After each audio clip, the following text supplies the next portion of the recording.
Hi, I'm Sherry Brescia, and welcome back to Holistic Health Counts. I am in beautiful Midtown Manhattan today at the world-renowned Salerno Center for Complementary Medicine. And my very special guest today is Dr. John Salerno. Now, I'll just give you a little background about Dr. Salerno. He really is innovative in his approach to medical care.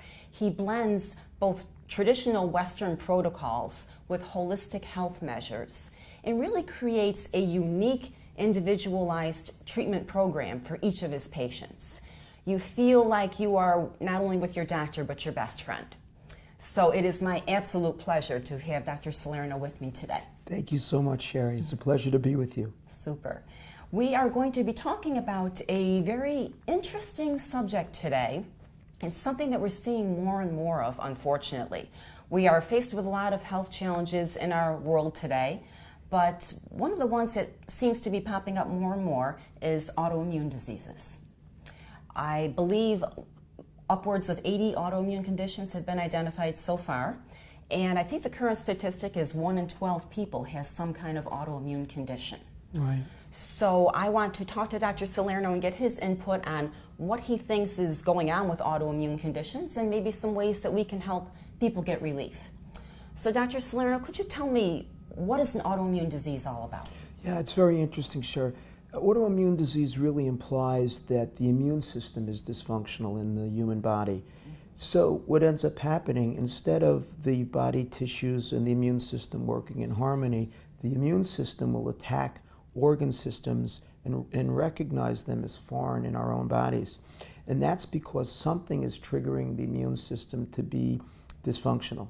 So what we try to do here at the Salerno Center is understand the many environmental and the really many issues that would affect and cause autoimmune disease, and we'll check for them routinely and then combat them aggressively. Now, correct me if I'm wrong, but obviously since the immune system is pretty much everywhere in the body, that's why there's a whole variety of different autoimmune conditions that can pop up. That's so true. That's right, Cher, exactly. So we're looking at things like what, MS and lupus, type 1 diabetes. Right. Rheumatoid arthritis is part of the picture too, which we see quite often, particularly the rheumatoid factors, the blood tests that show autoimmunity to arthritic and to joint issues.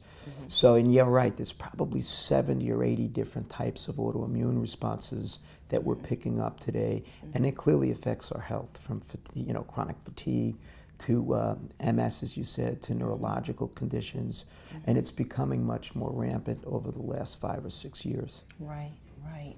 Now, is this something that happens relatively quickly, or are these things that can develop over a period of years, or is it kind of hit or miss?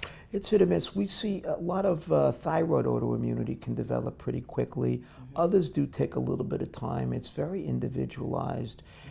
We think it really has a lot to do with the way we eat and the way our environment and exposures to toxins. So it depends on the toxic exposure that our individual patient has been exposed to over a lifetime. That really dictates the speed to which these autoimmune responses occur. Now, is it true that once a person has an autoimmune condition that they are more susceptible to getting another one in another area of the body? Yeah, absolutely.